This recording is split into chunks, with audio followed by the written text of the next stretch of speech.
नमस्कार दोस्तों, कैसे हैं आप लोग। उम्मीद करता हूं बहुत अच्छे होंगे। दोस्तों, भूगोल की कक्षाएं फिर से प्रारंभ हो चुकी हैं।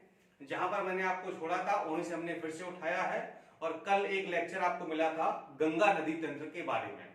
ठीक है, चूंकि अपवाह तंत्र हम लोग पढ़ रहे थे, वहीं पर ब्रह्मपुत्र पढ़ा करके कुछ व्यस्तताओं के चलते क्लास रेगुलर नहीं हो पाई थी, तो अब उसको कंप्लीट करना है। जो भी भारत के भूगोल में 2-3 चैप्टर बचे हुए हैं उनको हम जल्दी से कवर कराएंगे, ताकि आपका जो भूगोल वाला पोर्शन है वो कंप्लीट हो जाए और जो 2020 की वैकेंसी आने वाली समीक्षा अधिकारी की, उसके लिए आप तैयार रहें। ठीक है, इसके बाद विश्व का भूगोल पढ़ाएंगे आपको, और जो आधुनिक इतिहास बीच में पेंडिंग है उसको हम जल्दी ही कवर कराएंगे। पॉलिटी आपकी कंप्लीट हो चुकी है, हिंदी आपकी कंप्लीट है, वीडियो अवेलेबल है प्लेलिस्ट में, आप वहां जाइए, हिंदी तब तक तैयार करिए। 60 नंबर की हिंदी पूछी जाती है।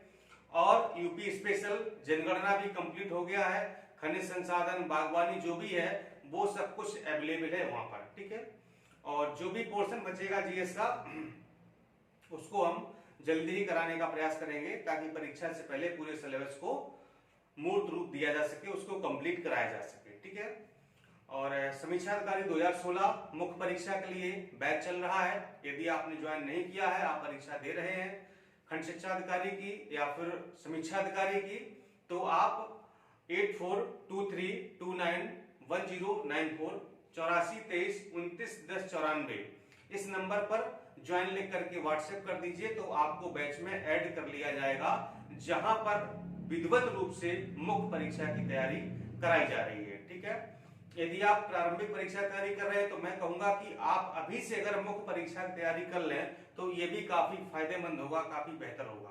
क्यों? क्योंकि मुख्य परीक्षा का और प्रारंभिक परीक्षा का जो जीएस और हिंदी ऑब्जेक्टिव का सिलेबस है वो एक जैसा है। ठीक है, तो अगर आप अभी से तैयारी कर लेते हैं प्रारंभिक मुख्य परीक्षा की और साथ में आपकी प्रारंभिक की भी हो जाएगी, तो ये समझो सोने पे सुहागा है। और जब मुख्य परीक्षा होगी तो आपको बार बार भटकना नहीं पड़ेगा, जो आपने अभी पढ़ा है कंप्लीट आपके पास मैटर होगा, बस उसी को रिवाइज करना होगा। और यहाँ सबसे बड़ी बात होती है निबंध लेखन की। जो निबंध लेखन की प्रक्रिया है वो 2-4 दिन में या 2-4 महीने में नहीं आ जाती है। उसके लिए एक सतत अभ्यास और लंबी प्रैक्टिस की आवश्यकता होती है।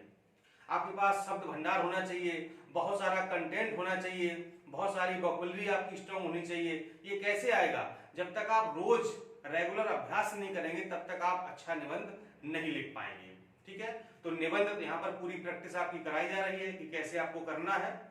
तो निबंध 15 निबंध आपको कंप्लीट मिलेंगे, वो आपको लिखने भी हैं, और 15 निबंध के टॉपिक मिलेंगे जिनको आपको खुद लिखना है। तो मतलब इतनी प्रैक्टिस हम करा देंगे कि शायद आप सोते जागते निबंध लिखें।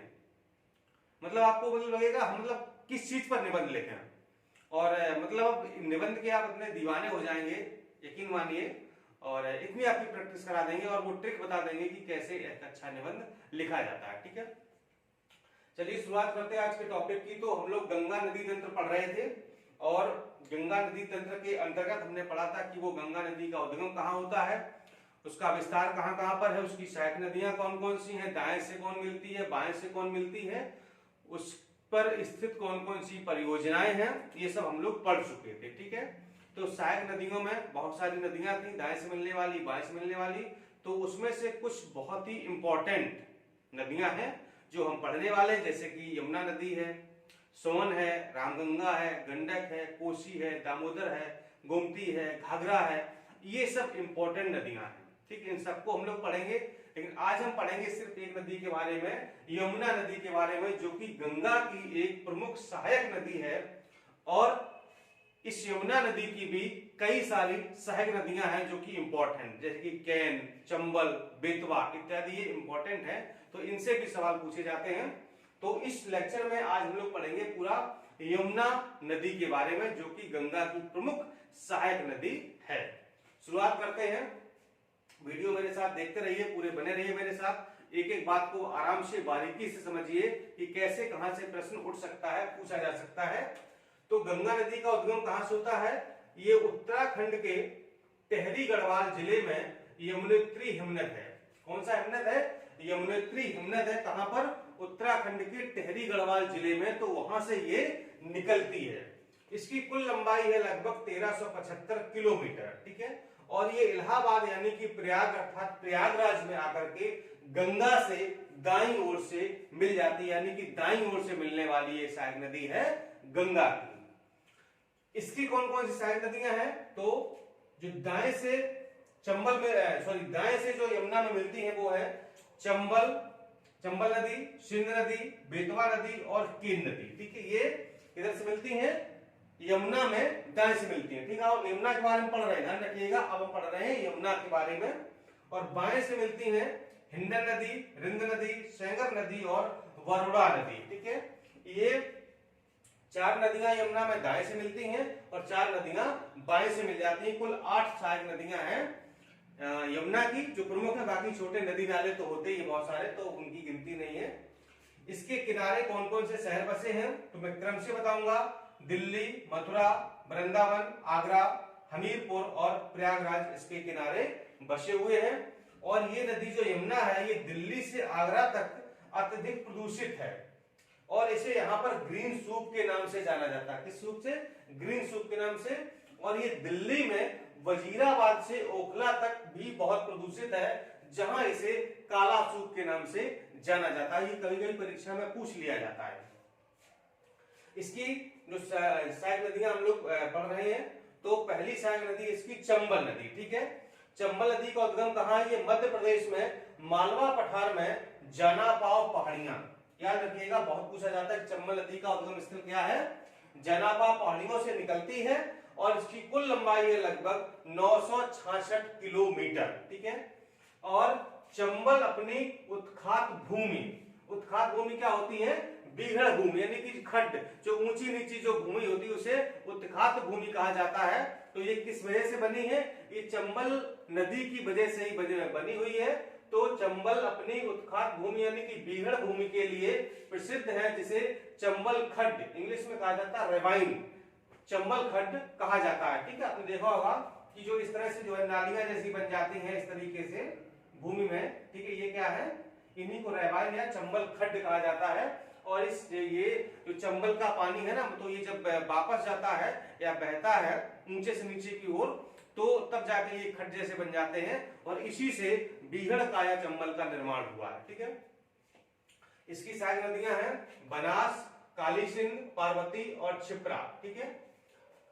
इस पर कौन कौन सी परियोजनाएं स्थित हैं? तो गांधी सागर बांध मध्य प्रदेश में स्थित है, जवाहर सागर बांध राजस्थान में स्थित है, राणा प्रताप सागर बांध राजस्थान में स्थित है और चूलिया जल प्रपात ये मध्य प्रदेश में स्थित है।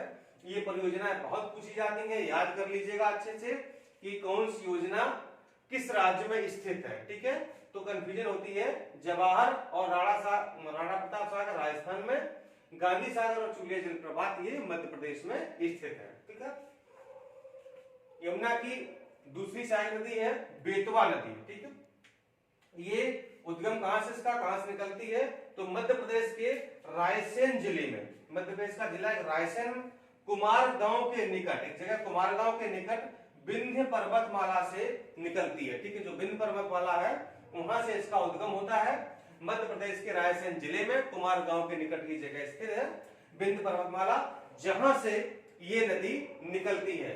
इसकी कुल लंबाई है लगभग 480 किलोमीटर, 480 किलोमीटर इसकी कुल लंबाई है। और इसकी सहायक नदियां हैं धसान और बीना, दो इसकी सहायक नदियां हैं धसान और बीना। इसके किनारे कौन कौन से शहर बसे हैं? तो सांची, ओरछा और हमीरपुर। सांची और ओरछा ये आगे पड़ जाते हैं मध्य प्रदेश में और हमीरपुर पड़ता है उत्तर प्रदेश में। तो ये इसके किनारे बसे हुए हैं। इस पर 2 परियोजनाएं भी स्थित हैं, एक का नाम है माता टीला बांध और दूसरा है राजघाट बांध। ये दोनों परियोजनाएं उत्तर प्रदेश और मध्य प्रदेश सरकार के सहयोग से बनाई गई और चलाई जा रही हैं, ठीक है। तो 2 परियोजनाएं हैं माता टीला तो समझो बहुत ही इंपॉर्टेंट है, अति अति अति महत्वपूर्ण है। ये लगभग हर परीक्षा में पूछा जाता है कि माता टीला बांध किस नदी पर स्थित है? आप कहेंगे बेतवा नदी पर स्थित है। या बेतवा नदी पर निम्न में से कौन सी परियोजना या कौन सा बांध स्थित है?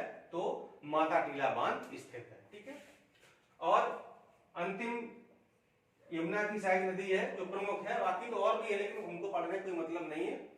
केन नदी है, इसका उद्गम है मध्य प्रदेश के सतना में, कैमूर पहाड़ियों से निकलती है। मध्य प्रदेश का जिला है जिसका नाम सतना। ठीक है, सीमेंट वगैरह का उत्पादन वहां पर बहुत होता है, आपने पढ़ा भी होगा, सतना सीमेंट के नाम से सीमेंट भी आती है। तो कैमूर पहाड़ियां हैं वहां से निकलती है। इसकी कुल लंबाई है लगभग 360 किलोमीटर और ये मध्य प्रदेश व बुंदेलखंड से होती हुई बांदा के निकट यमुना में मिल जाती है। ठीक है, यानी बांदा के पास ये यमुना नदी में मिल जाती है। तो ये हो गई आपकी यमुना की सहायक नदी। तीन ही प्रमुख है यहाँ पर, चंबल, बेतवा और केन नदी। ठीक है, बेतवा में जो परियोजना याद रखिएगा और चंबल की भी चारों परियोजना आपको याद रखनी है अच्छे से, क्योंकि यहां से सवाल हमेशा पूछा जाता है। ठीक है, इसके बाद हम लोग पढ़ेंगे सोन नदी के बारे में, रामगंगा, गंडक नदी और दामोदर, कोसी, घाघरा, शारदा, गोमती इत्यादि के बारे में पढ़ेंगे। ये सारी इंपॉर्टेंट नदियां हैं जहां से सवाल पूछा जाता है। तो इस प्रकार से गंगा नदी तंत्र समाप्त हो जाएगा। फिर हम लोग पढ़ेंगे ब्रह्मपुत्र नदी तंत्र। ठीक है, वो भी बहुत इंपॉर्टेंट है। जैसे हमने सिंधु नदी तंत्र पढ़ा था वैसे हम लोग ब्रह्मपुत्र नदी तंत्र भी पढ़ेंगे। चलिए मिलता हूं वीडियो में। नमस्कार, धन्यवाद।